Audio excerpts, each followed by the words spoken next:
don't want to miss on this opportunity to welcome in Dale Brown, the legendary coach from LSU, who has been talking about social issues from the first time I met him as a student at the University of Tennessee. We welcome Coach Brown to the program. Coach, first of all, hope you and your family are well. Thank you for making time this afternoon. Paul, I should thank you because it's just a blessing you called me. After watching hours and hours of looting, burning of buildings, church, cars, violent protesting, I thought immediately, and I can't explain this, immediately, two people came to my mind. Now, this is going to shock you. And now today I said, I can express these two people. One was Joe Burrow, and one was Martin Luther King. And when Joe Burrow, who isn't even in the NFL yet, after watching it and trying to absorb it, his statement was so good and so powerful when he simply said, we white people must reach out and help our black brothers and sisters through this tough time. And then I go back to all the violence we're seeing. Just prior to Martin Luther King's assassination, I remember distinctly, and I looked it up today to make sure I didn't mess it up. He was talking about bitterness, and listen to what he said. And everybody that's losing their minds, we got to listen to this civil rights icon. For more than 3 centuries, we've been battered by the iron rod of oppression, bewildered by unbearable injustices, and burdened with the ugly weight of discrimination. Forced to live with these shameful conditions, we are tempted to become bitter and to retaliate with a corresponding hate. But if we do become bitter and indulge in hate campaigns, then the new order which is emerging will be nothing more but a duplication of the old order, and we must not let that happen. Returning hate for hate multiplies hate, adding deeper darkness to a night already devoid of stars. Darkness cannot drive out darkness. Only light can do that. Hate cannot drive out hate. Only love can do that. Hate multiplies hate.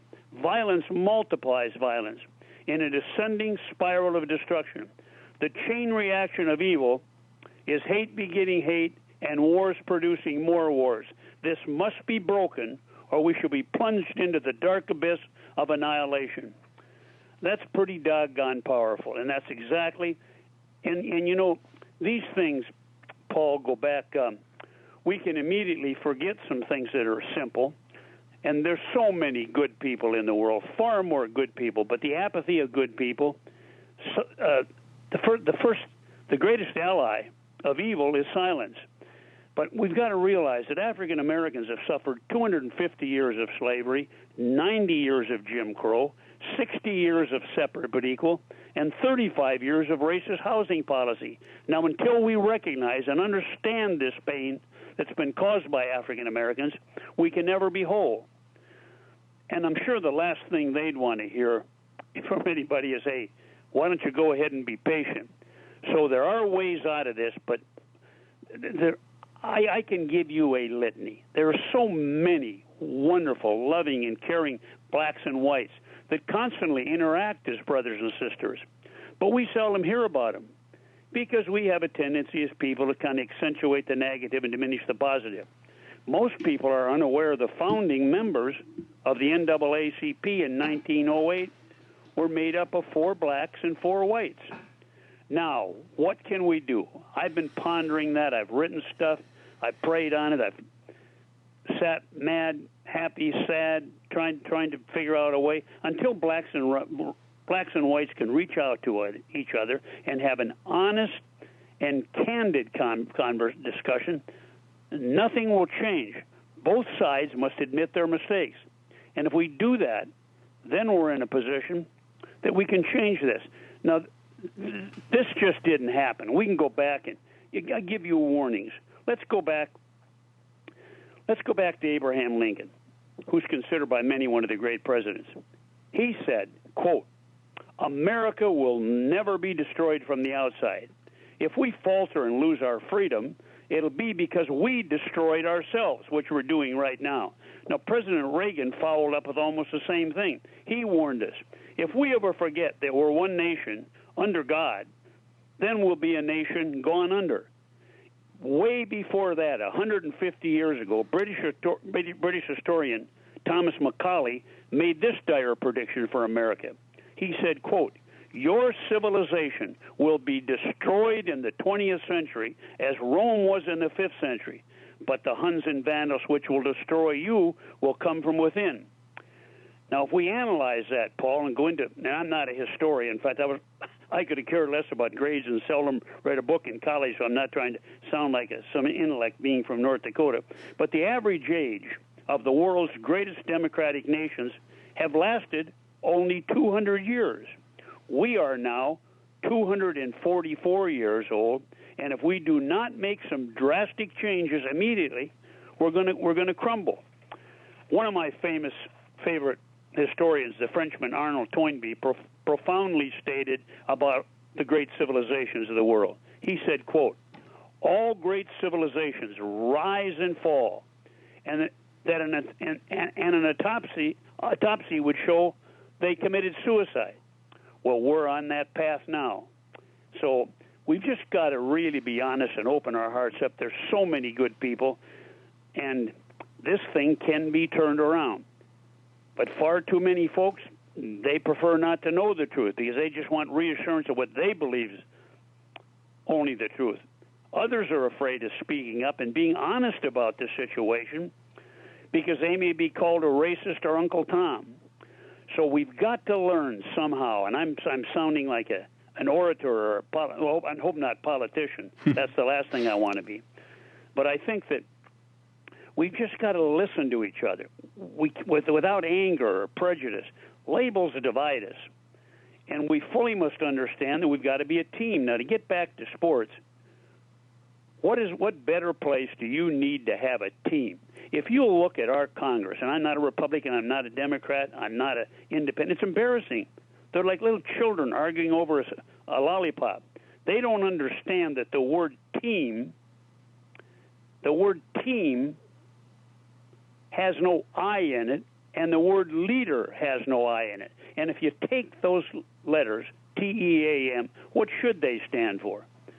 They should stand together, everyone achieves more.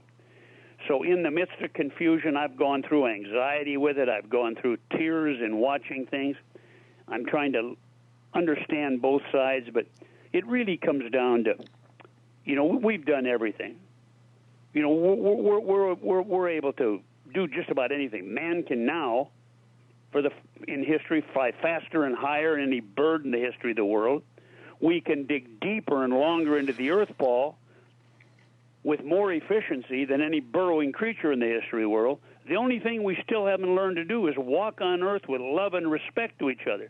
Forget about religion. Forget about color. Forget about ethnic groups. When we finally learn to do that, then and only then will we find unity, true peace, happiness, and success. And it can be done.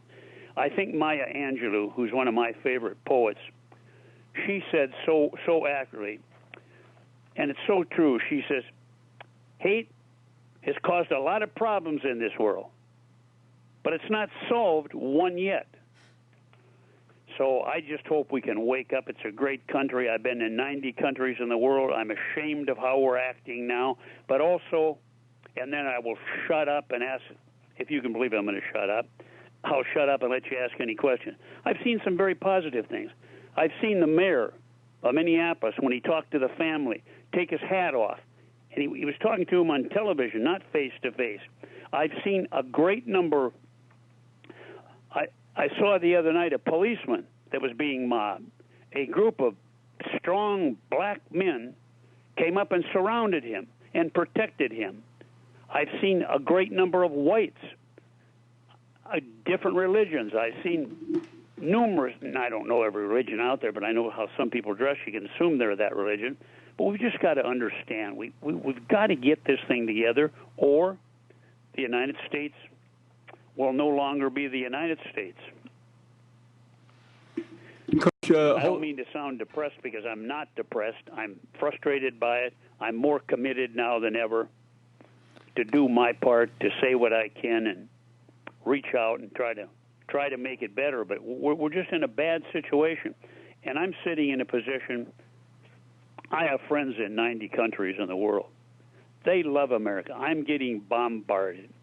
I'm getting bombarded with emails and telephone calls. They love America. Dale, what's happening? What's happening? And I feel kind of a Napoleon Hill, which is another great author. I feel exactly when he said years ago, he was talking about dying and what have you, and he says, I'm hoping when I die that I'll find no Jews or Gentiles, Catholics or Protestant, when I should have crossed the bar to the other side. I'm hoping I'll find there only human souls, brothers and sisters, all unmarked by race, creed, color. For I shall want to be done with intolerance, so I may rest in peace throughout eternity. My little 8th grade uneducated single mother taught me as a little child, we're all children of God. I remember going to the synagogue. I remember going to different churches. My mother's best friend on Sunday would come home from church. She happened to be an African American. There weren't 20 African Americans all of mine, but she didn't see color. So I just hope and pray. We've got to understand that love and helping one another is far greater force on earth than enduring hatred and evil. There'll be no peace until we figure that out. And maybe this is the turning point. America has been a great country. It's been able to respond for these kind of things. But there's just too many people that are probably afraid to speak up or too lazy to speak up. Coach, I'm never disappointed talking to you. I can't thank you enough for sharing your thoughts. I know you've been talking about this for 50 years and maybe longer. I've only known you that's exactly just right. about 45. Yep. So thank you for coming on, and I hope you stay healthy, and I hope we can revisit this very soon.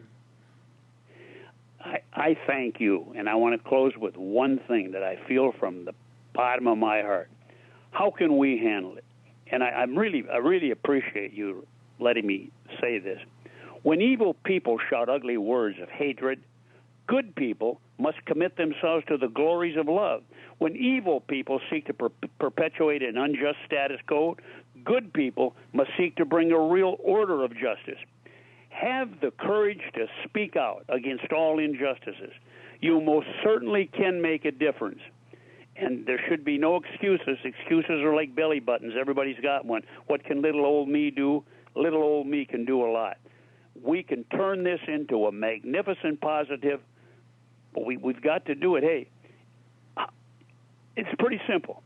As a coach for 44 years, forget all the X's and O's. You know what the secret is?